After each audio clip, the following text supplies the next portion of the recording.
Welcome to the FL Community Podcast, created for the community by the community, where we discuss living with follicular lymphoma with a particular focus on thriving beyond diagnosis both physically and mentally. The following podcast is for informational purposes only and is not a substitute for medical advice. Please speak with your doctor before making any health decisions. Welcome to a very special 10-year anniversary episode of the FL Community Podcast. My name is Nicky Greenhalgh and today we're recording from the Meta headquarters in London.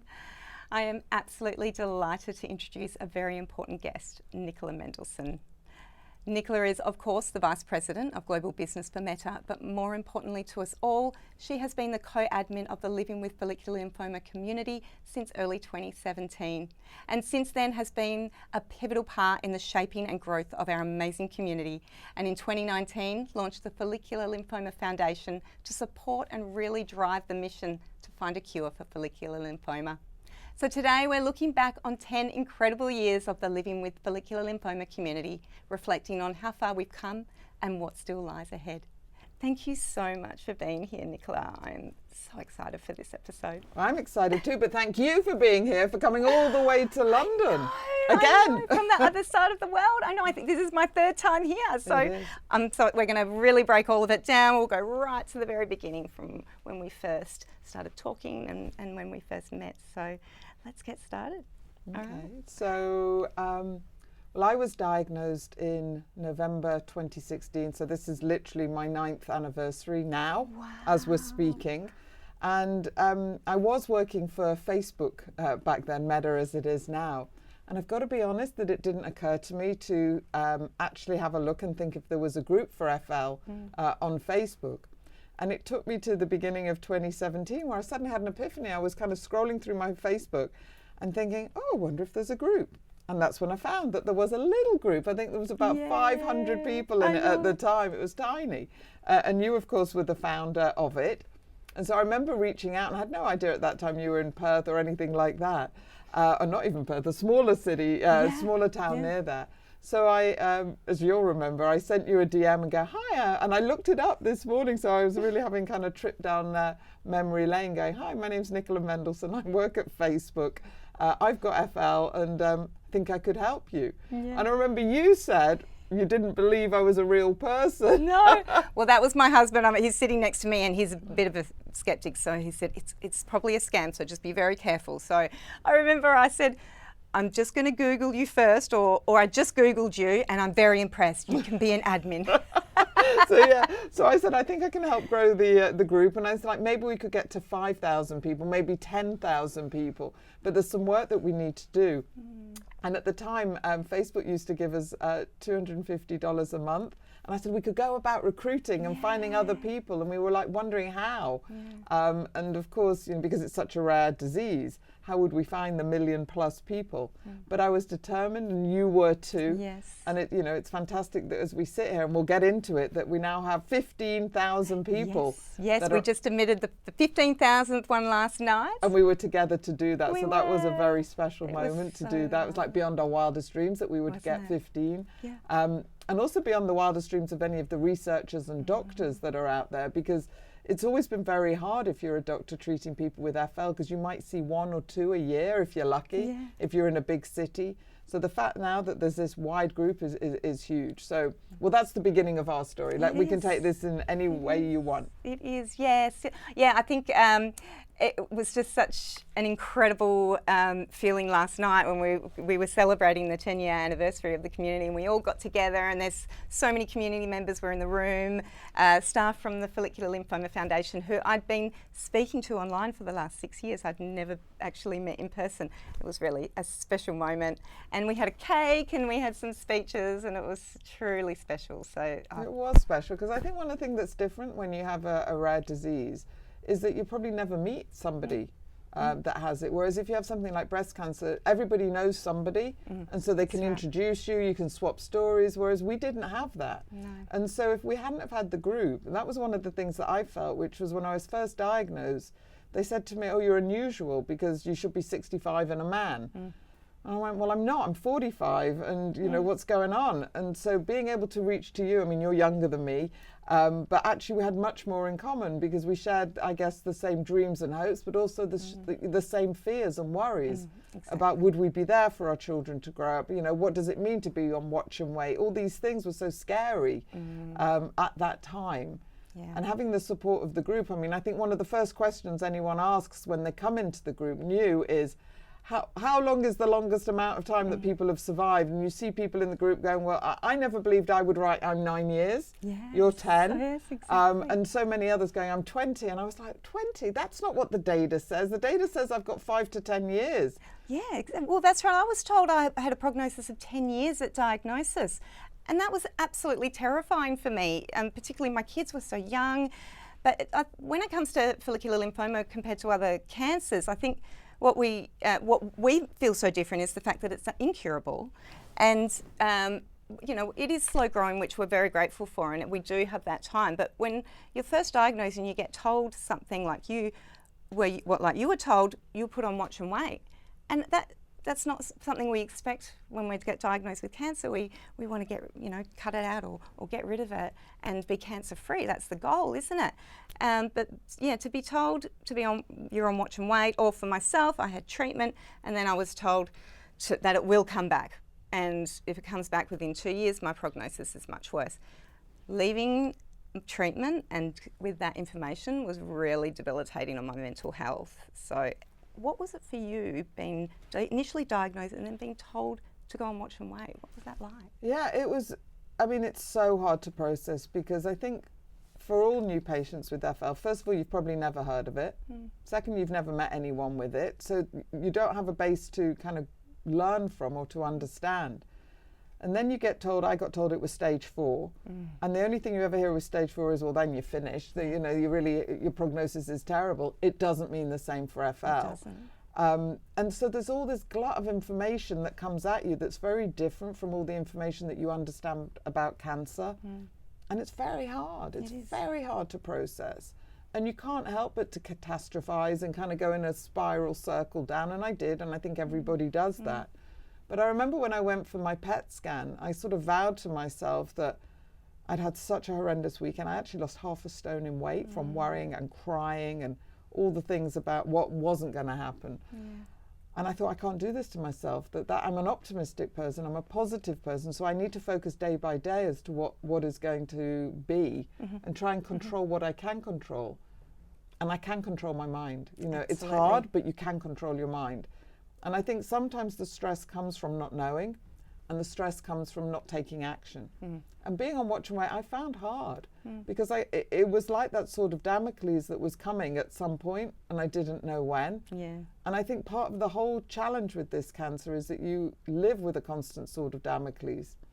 I remember there was somebody earlier in the group that had been living with it for over 15 years, and they said something like, I promise you there'll come a day when you don't think about FL every day. And I remember being absolutely looking at this comment going, how ridiculous, that's never going to happen. How can, I've got cancer, don't you understand? Like, you can't have the same cancer if you can think like that. But it is true. There are days that I don't think about FL. And it catches you sometimes and you go, wow, I haven't thought about it for a couple of days. And I think how grateful I am. But in those early days, no, terrible catastrophizing, never heard of watch and wait, didn't trust it. I wanted to cut it out. I wanted to zap it. I wanted to do something. That's the action. And you can't. And you can't sometimes. And so then I'm grateful for that I had watch and wait, because I actually had a newer treatment because I waited 18 months. So I had obinutuzumab, which wasn't hadn't been agreed and approved to go out. It was still in clinical trials when I was first diagnosed. So I was excited and pleased that that was something that came from having 18 months of watch and wait. Fantastic. And recently the Follicular Lymphoma Foundation have done a webinar on watch and wait, haven't they? And I highly encourage all of the community members, particularly the ones on watch and wait, to watch this webinar, because they really explain so well why they put patients on watch and wait initially. So they go through the research, and that's what we want to hear. We want to know what's the research, why are we being put on watch and wait, and why is it going to be more beneficial to our health outcome. So I think, you know, if if you're worried about that, absolutely go and find that on the flf.org and give it a listen. Yeah. So I want to have a chat about the impact of the community. It's such a great thing to have something available 24/7. I know for myself, when I was initially diagnosed, I would wake up in the night just terrified, and you get that awful feeling, and all you want to do is just to talk to someone. And that's the beauty of the community, isn't it? It's 24/7. Did you ever have those moments where you'd get up in the night and you'd think, I need to talk to somebody? Yeah, and it's also the things of people just going, you can have the diagnosis, but things come along, people putting in pictures going, I've got this, anybody had that? Yes. And again, you don't want to talk to other people with other diseases, you want to talk to people with FL. And I just love how supportive the group always is, because people pile in and go, yeah, I've had one of those, don't worry, or I've had one of those, you should go check it out. We're here for you. Yeah. And it doesn't matter where you are in the world, what time zone, the community has been so supportive. And I think that's why there was such a camaraderie feeling last night, because you feel like you're in people's lives, that you're there for them. And some people in the group have chosen not to share with their friends and their family, and I absolutely understand that. And so knowing that you've got this kind of safe group that's there for you, that understands, that can empathise, I think that's been critical to the success of the group. Yeah, it has, isn't it? It's such a special community, and I just could not be prouder and grateful for what, how far we've come since then. And also credit to you, because very early on we had conversations about rules. We didn't know what the rules should be. Do you remember? Yes. And so we worked out what the rules and guidance should be as to what we wanted the group to be and what we didn't want it to be. And I think that was a really important part of the success as well. Absolutely, yeah. And I think we've also we're lucky to have on board our moderators Nicola Atfield and Paul Christopher Mollett. Yeah, shout out to them, because they're amazing. They have just been. I think they've been our moderators for about a good 6 years, and they've just. Remember when we talked about bringing in more? Yes. You were like, I think this is getting a bit big. Yes, and I thought, okay, because I found myself getting, spending quite a few hours, which I love and is fine, and I still do. First thing every morning, I wake up and I go straight to the group, and I go through and I admit people, and we do all of that. But having Nicola and Paul on board have just made such a huge difference. Absolutely. Game changer. Yeah, and also coming together and doing this FL Community podcast, where we're all amateurs, but we all came together and we just thought, let's just give it a go and see where we go. Now we're sitting here in the Meta headquarters in London. How fantastic! So I could not be more grateful. But when I met you for the first time, let's talk about that. So it was February 2018, and I remember getting a phone call from you, and you said, "Can you come to London?" Now, I live in Mandurah in Western Australia, on the other side of the world. I got a photo of my face after I spoke to you, and it was the most stunned look. I was so like, wow, someone's just invited me to London. And I remember on the way we had all these plans we were going to go to a breakfast, and then when I got to the airport, I got a message from your assistant, and she mentioned that you'd just announced to the world through an article in the Sunday Times that you have got follicular lymphoma, and then all our plans changed, didn't they? Yeah, do you want to tell us a bit about that? Yeah, they did, because we were going to have all this leisurely thing, and then all the press wanted to get involved, and so we didn't get the opportunity to physically meet in the way that we thought. And so the first time we met was actually at the BBC studios, just before we went on and did a live interview. Yeah. So the first picture of us is literally at BBC headquarters with the logo in the background going, hi, nice to meet you, and then getting whisked off to kind of makeup to then go on and do the news and share the story. And so that was right at the beginning, really, that laid the basis for creating the foundation. Yes, it was. Because it was World Cancer Day. That's when I had done the announcement in the February. Yeah, and I do remember after that you took me back to the Facebook headquarters at the time, and I think we spent about an hour chatting, which was really lovely. And I remember we were having that discussion about, we need to find a cure. There needs to be something that we can do, and I remember you saying to me, I've got something in the pipeline, so just wait. And then it was only the following year that you invited me back for the launch of the foundation. Yeah, that's right, because also we were doing a lot of stuff. You came and did some work with all the groups discussions when we were kind of building out that as a product as well. So you were a really important part of giving us kind of all the insights that we needed to build the tools and in order to make that more special and work better for the group admins like yourself. But yeah, then a year later, it came to be the launch that I decided I am going to do this. I'm going to create a foundation. I never thought I was going to create a charity for this cancer. I did have a very dear friend, Judy, who herself lives with a blood disorder, and a blood cancer. And she said to me when I was first diagnosed, she said, "You'll set up a charity." And I went, "I absolutely will not. I've got a crazy busy life. I'm not going to do it." She said, you will, because you'll get frustrated and you'll kind of want to move things faster.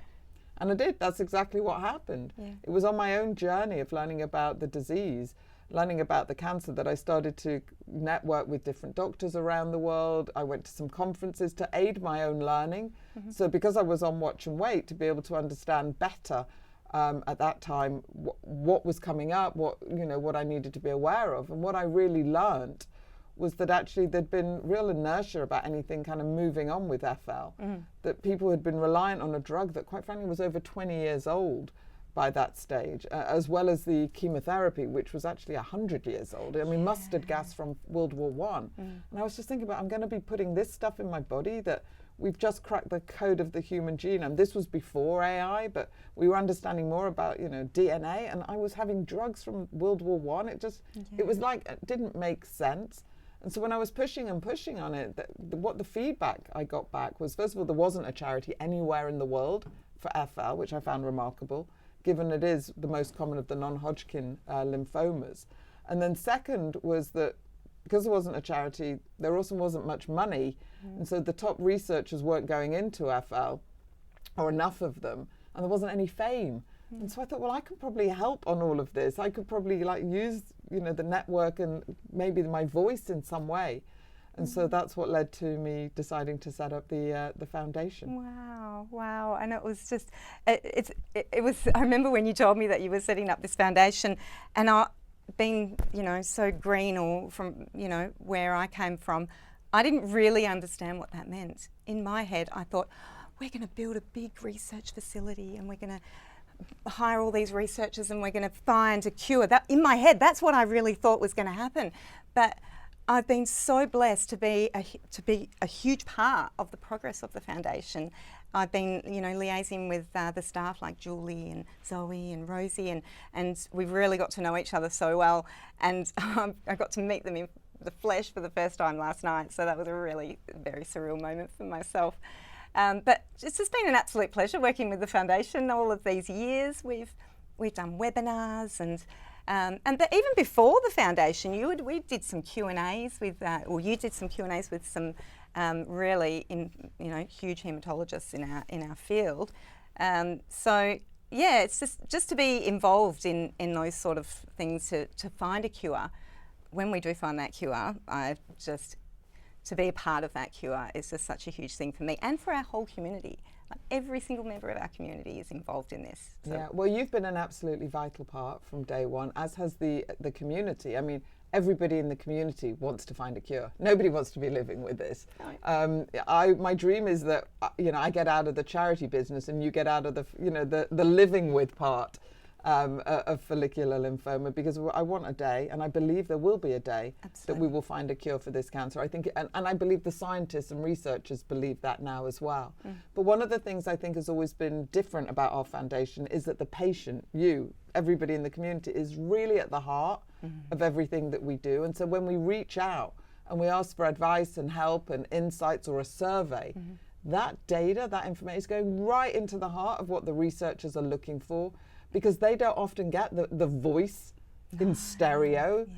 It's an extraordinary thing. So, the latest survey that we did, having 1,000 people's voices being able to fit, is unbelievable. And I'm giving a shout out to our Spanish community, because 300 of the answers came from Spain's or Spanish speaking people. So thank you. Thank you. Doesn't mean we don't love all the other countries as well. We do. But that's a really important. And so when people stop and think sometimes, does my voice matter? Does it count? The answer is yes. Absolutely. Yes, and yes. You're at the heart of everything we do. Yes, 100%. And I also want to mention that if you'd like to get involved with the Follicular Lymphoma Foundation, please go onto the FLF.org. There's many things that you can do to get involved. One of those things in particular is you can share your story. I've shared my story, you shared your story. A lot of our community members have already, but it makes such a huge difference, particularly to newly diagnosed members coming into the community. We've got a file section in the Your Support Hub on the FLF website. So you can go down and you can find a story that relates to you. So when you're ready to give back to the community or to the foundation, go into the website and share your story. It makes a really huge difference to everyone, I think. Yeah, it is. And, you know, for those that want, we also use it in social, on the social media as well. We put it out there. For some people, we use it at some of our fundraising events. We've had that. Always, of course, with the permission of what everybody wants to do. But having that patient voice, having that story is so inspiring, both to the doctors, the donors, but also the other members of the community as well. So we need more stories. We do. And the more people see stories of people like them, the more hope and the better it is for them as well. It is, absolutely, yes. I'll say, well, why don't we go into some questions from the community? Sure. Yeah, okay. Well, the first question that I've got is from Michael. Michael says, I would love to know how Nicola did within this last 10 years. She is an inspiration. She's looking great and healthy. Where are you now with your FL? Are you well? Thank you, Michael. Today I am well. I'm 9 years diagnosed, literally now, November. And I was on watch and wait for 18 months. And then I had obinutuzumab and bendamustine. And thankfully, there was no evidence of disease at the end of the treatment. I did maintenance. Was supposed to be for 2 years, but actually it stopped after 18 months because of COVID. In the middle of all of this, we've had COVID for, you know, in the middle of all of this happening, which was really hard for our community, really difficult. It was. And so, look, I think when your immune system is shot to pieces, like so many of us are, I pick up all manner of low-grade infections. But I every day I practice gratitude. I feel incredibly grateful for the life that I have, that I've been blessed to be spared. This feels like my life's calling to kind of do everything. Kind of feels that it came together to do this work at this time. So I'm well, and the most important thing of the last 10 years is that I just became a grandma. And in my darkest moments when I was first diagnosed, that was one of the things that kind of flashed through my mind of, would I see my kids grow up? Would I see my grandchildren? And so, oh, wow. yeah, that Congratulations. Was, that's the biggest news of the last 10 years. That is just so wonderful to hear. And I do remember us talking about that in the beginning because we both shared that same thing. Our biggest goal is to become grandparents. We want to grow up with our grandkids. So I could not be happier for you and your family. Congratulations. Thank you. He's delicious. Oh, is he? Oh, lovely. Yeah, he really is. Oh, well, that's really lovely. When so are you getting regular checkups, or have you had any scans? Yeah, I've had. I get checked up twice a year. I do bloods, and I've had one scan in the since at the end of chemo because I wasn't very well last year. I had a number of things going on, and luckily nothing serious. But we thought we should do a scan just to see, and thankfully I was clear. So I'm so glad grateful. to hear that. Grateful. Oh, wonderful. Oh, great. All right. Well, on to the next question. So this question is from Sophia. How have you managed your mental health over the years? Do you have any tips? Well, I kind of spoke about it a little bit. I was so surprised by how, when I was first diagnosed, how quickly my mind spiraled and the physical reaction. It was so extreme. And I think in many ways, perhaps from a learning perspective, that was a good thing. Because it wasn't like a boiling frog where you kind of worry. I went straight into catastrophe. And it made me ill. It physically made me ill. And I think I saw in that moment how damaging the power of the mind is on me. Now, I think I have strong mental health, and for that I'm grateful.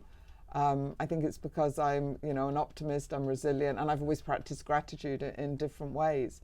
And so that's why, and this will sound strange to many, but on the morning that I went for my PET scan to be diagnosed, I actually sort of did my hair, got my makeup done, and made myself feel good. Yeah.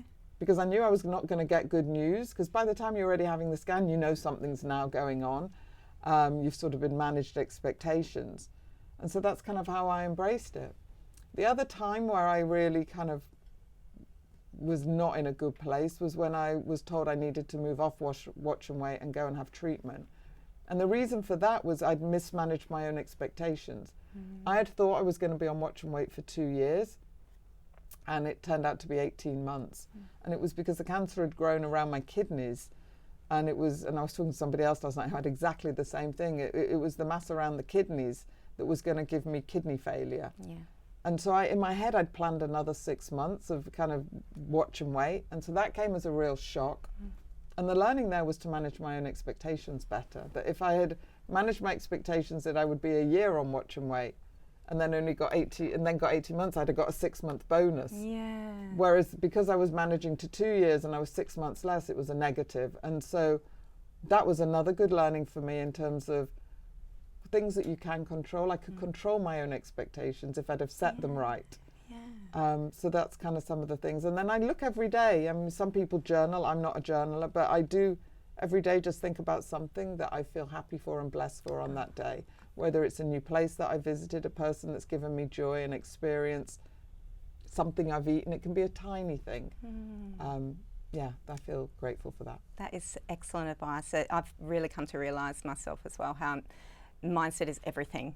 It really is, and you know, approaching everyday life with a positive mindset makes a huge difference, and practicing gratitude every day. I know we at the dinner table at home, we like to you know, go around the table and say what we're grateful for, or what have we done today that was positive, and talk about it with the family, and I think it's such a powerful thing that we can do for ourselves and for our mental health. So some really good advice. Okay.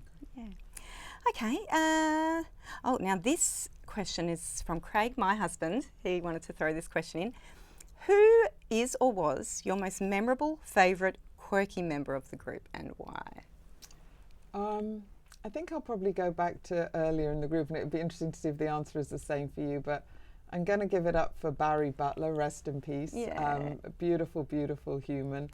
And for me, he embodied so much about the spirit of the group in so many ways. Barry was much older than us, and he'd lived with FL for quite a long time. He was a musician, and he used to compose songs for the group. Yeah. He also used to like a rant every now and then when he wasn't in a good place, but the group was kind of a safe place for him to be able to do so. But he was not afraid to be vulnerable. And there was a thing about Barry that he shared. In the area where he lived in Florida, there was a terrible hurricane, typhoon, I can't remember what it was, but he shared with the group that he thought this would be the last time that he would be able to write, because he shared he didn't have much money, and he thought his home would be taken away. And as it happened, it was. But what was so beautiful about the group was that somebody else in the group turned around and said, well, Barry, come and live with me. I'll help you. And I just remember thinking, wow, I mean, he had given so much to the group. Nobody knew much about him, but he'd given so much to the group and provided so much joy. And then at his kind of lowest moment, a complete stranger, where the only thing he had in common was FL. They went, they welcomed him into his home, and they also sat with him when he was having treatment as well. And I just thought that was such a beautiful thing. So it would be, I'd give it up to Barry, and I'm sure he's looking down and giving us all a little song of some sort. Absolutely, yes. And if you haven't heard of Barry Butler, Google, search him in the group, and you will see all of his posts and maybe some of his songs. I just loved sometimes someone would post something and he would say, I wrote a song about that, and he would post the link to his song, and oh God, he was just such a beautiful man, and I always thought that I was going to meet him. Yeah, I did too. Yeah, and it was really sad. I remember we found out that he passed away at the launch of the foundation. Yeah. So it was really sad to hear, but he made such a difference to the community, and people still talk about him, I know. Especially in those early days when it was much smaller. Yeah. So it was easier almost to find people, and he was a top contributor. He would write every day, post every day. So we want to hear from you. Share with us more. Yeah, absolutely. Yeah, I think for myself, Barry would definitely be my number one as well. But a number two of another bit of a quirky member that recently also passed away was Dave Robinson. I want to give him a shout out. He was one of the first patients to have CAR T about 15 years ago. And he was one of the members who claimed there was a cure for follicular lymphoma. I remember people would say, oh, it's not curable, and he would always jump in. Yes, it is curable because I'm cured. And he really, truly believed that, and I like to believe that as well. But what Dave does advocate heavily towards the end, he found that he had to have a lot of blood transfusions throughout to his illness, and they weren't checking his iron levels. So what's made him quite ill in the end was iron overload, and so he was heavily advocating, if anybody has blood transfusions, make sure they check your ferritin levels, because it will creep up, and before you know it, it can cause a lot of tissue damage inside of your body. So that was one. And the other thing that the groups talked about, and I'm going to just tell everyone this one, which is check your vitamin D levels. Take vitamin D. That's such an important thing for our disease in particular. Absolutely. So vitamin D is a really important one. Absolutely. And as a nutritionist, whenever I'm seeing a new client, particularly a client that has cancer, we will always do a test to check their vitamin D levels. So I think for any cancer patient, it needs to be a little bit higher than someone who doesn't have cancer, because it really heavily affects your immune system, improves your the gut lining. There's so many wonderful reasons for and it's interesting because not all the places that you go to get checked do check for Vit D. They didn't in London, and I always used to go, can you just add vitamin D, please? And then they would have to go and check, and then they would say, all right, we'll add it in. And it's such a simple test when you're having all the blood taken anyway. It's like, what difference to do another quick one? So that's an important one. But I also want to pick up on the CAR T and the cure. I'm absolutely convinced that there is a cure out there. I do think CAR T is really very, very promising. And Dave was one of the very early people that tried it, and he had tried multiple things before, and it was really a last chance for him. What I love about CAR T is it's coming earlier in the lines of treatment, and it's much less toxic than it was originally in terms of the giving of it. So I'm very hopeful, and we are funding some really exciting work in this area around the world. So Lovely. And I think that feeds into another question that Leslie has asked. Are there any new treatments and clinical trials on the horizon? Yes, lots. And I made some notes on this to make sure I got all the things. But so the good news is that because of the foundation, the pace of change of FL treatments, investigations, research has just accelerated. And why? Because, there were lots of things happening anyway where people just hadn't considered advocating for FL. And one of the interesting things about our cancer, and it is, and Emma, our CEO, talks about this a lot, is that for many years, researchers have used FL to help the understanding of their own cancers that they were looking at. So that's interesting, because FL is one of the reasons that we knew that cancer cells sometimes don't die. And so what was it that was kind of propelling them? But what we've also discovered at the foundation is that the genetic mutations of FL share very common similarities with over 30 other incurable cancers, including the incurable parts of breast cancer and prostate cancer. So that opens up a whole new wide range of opportunities for research and collaboration. And the foundation's always been about collaboration. So we're seeing real excitement around T-cell engaging treatments like CAR T, and biospecific antibodies, and also more studies about how you bring it earlier into the patient journey, possibly even replacing chemotherapy. There's a lot of talk now about how we could replace chemotherapy. We're doing some work with Dana-Farber, funding there. There's the Beglunian trial as well. Lots of new therapies, lots of research. So I feel very, very optimistic when I look around now, and I see a lot because of A, the insights that we're getting from the community, but B, because of the amazing and agile work of the foundation, our desire to partner, our desire to want to move quickly, we're seeing all of that. So lots to be hopeful and excited about. And also, if you offered a trial, that's an amazing thing. The trials these days, when they come to patients, they've already done so much checking on them.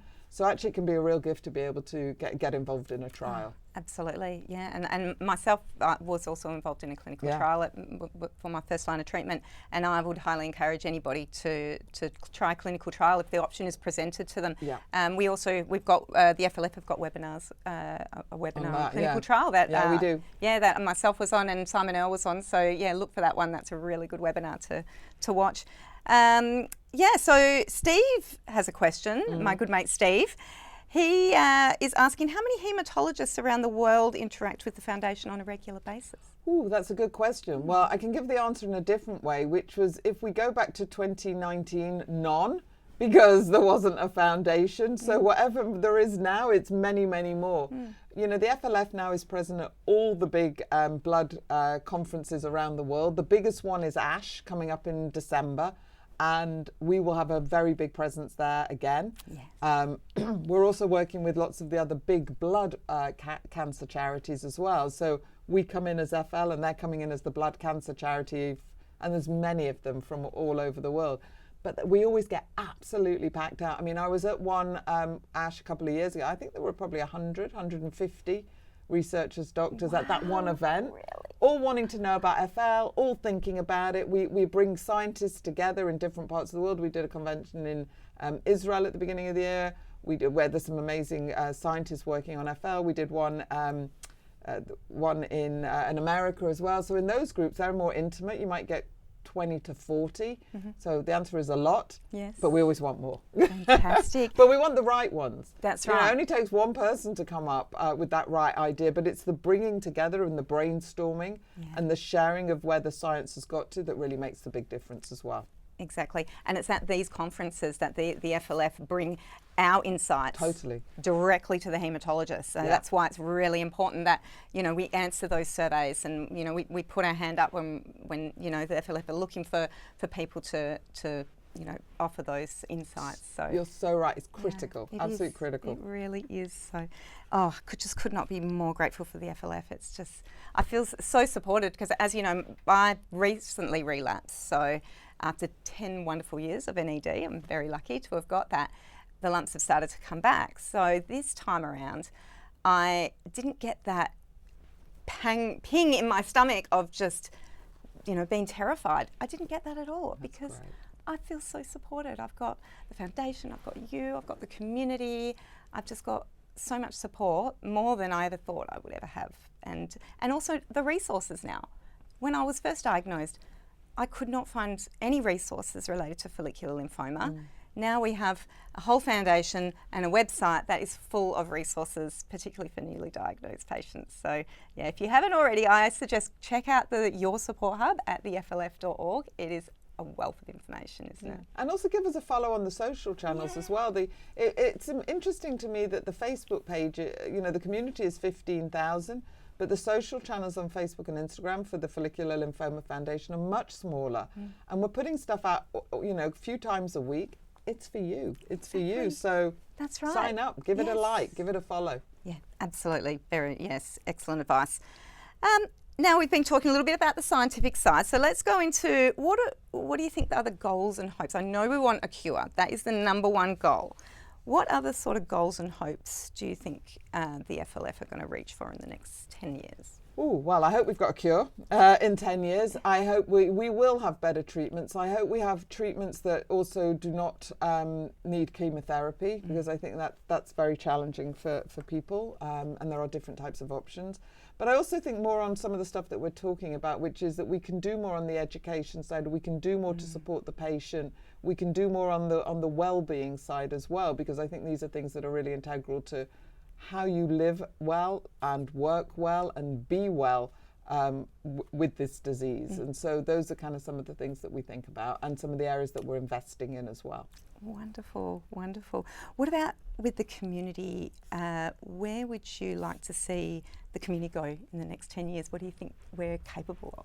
I think we're capable of anything that we put our minds to. We're 15,000 people, but if you think about the people around you, and let's say on average, let's be conservative, 5 to 10, that's over 100,000 people. Yeah. That's enormous reach. And you always get, you know, there's a few things I think we can think about differently. We were very conscious when we were creating the group in those rules of what we would allow and not allow. And we talked a lot about that we wanted to hear the voice. So we definitely want to hear the voice. The voice matters. We want your stories. We want to be able to share the stories. We want you to act as a beacon of inspiration for others. But I also think, you know, sometimes people say, and we hear that when they're diagnosed, people say, well, we want to do something for that person. And actually more and more we're seeing members of the community doing fundraising. Now, when you say fundraising, it's, you know, not everyone has to run marathons, and Andy's our best marathon runner, actually. Yes. He's done a brilliant job and also come and spoken at some of the charity dinners that we've done as well. That can be one aspect. But my goodness, the small cake bake, the children doing a thing at school, all of those dollars, pounds, pence, pesos, yens, whatever, rupees that your country that you're in, all makes a massive difference. And so on the website as well, there's good examples of the Follicular Lymphoma Foundation of what type of fundraising, how to donate. And we are now a registered charity in the UK, in Israel, and in America, in some of the states in America. We've got a 501c3. So if you'd like to help in that area, that would be amazing. And every single currency, whatever it is that you give, is going straight back to supporting you however we can. Absolutely, I could not agree more. And there's so many different ways that you can organise, you can fundraise. Myself, for my 40th birthday, I had a purple party. You remember that? I do remember your purple party. It was brilliant. I know, and it was during COVID time as well. So we were lucky in Western Australia. They closed our border, so I was able to have my gathering. But everybody dressed in purple, and it was a big purple party, and I think we managed to raise, it was over $7,500 Australian dollars. Amazing. Yeah, amazing. And so I was very, very excited about that and grateful to my community for coming together for that. And we've seen so many fun things that people are doing, the golf days. We did a whole thing with the purple cake baking, which was hilarious. And actually some big influencers did cakes as well. So that got all viral, which was really exciting. But we've just seen also kids giving their piggy bank money and it's really touching, but it all makes a difference. Yeah, it all makes a difference. That's right. So if anybody has any ideas on ways to fundraise, please post in the group or email us at the flcommunitypodcast@gmail.com. We'd really love to hear your ideas. Yeah. One thing I wanted to share, which is I think often, the person that is the entrepreneur, the person that sets up, doesn't often get much thanks, but on behalf of the 15,000 of us, and also all those out there that will be diagnosed or are diagnosed and haven't found us yet, I just want to say a great big thank you to you, Nicky, for being the inspiration that you are, for the hours and hours that you put in, week out, for the life change that you've done for yourself in terms of becoming a nutrition expert and wanting to help not just our community, but so many other communities of people suffering in different ways. And so you are a true inspiration, a true leader, and so much love and gratitude for you for everything that you do. And so I'm giving you a little clap, but imagine it's 15,000 times people doing that. Thank you so much. That's so lovely for you to say that. Thank you. But I would not be sitting here without you, and I'm so grateful for your guidance over the years. I remember when I came over here in 2018, and I said to you, I feel like I want to study because I never went to university. I never even finished high school. So the idea of me studying at university was very, very daunting, and I never sort of had reached for the stars in the past. And you were the one that said to me, you are capable of anything you set your mind to. Wow. Reach for the stars. So I went home and enrolled in university.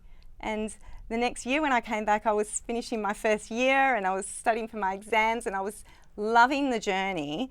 And I graduated last year with distinctions. So it's one of my big achievements. I'm very proud of that. And I'm still learning though as a nutritionist. I've set up my little clinic at home, but I really want to specialise in oncology nutrition, and I want to help any cancer patient, particularly follicular lymphoma, if I can, move forward. And I would eventually love to get into some kind of research because I'm very passionate about that. I am sure you will. And a very good example of, on the mental health side, of actually seeing what happened to you as your diagnosis is something you could never have dreamt of happening, that you've seized and just gone for it. So everybody's encouraging you, and we're looking forward to you using the group, but also, going out and doing all the things that you're going to do as well.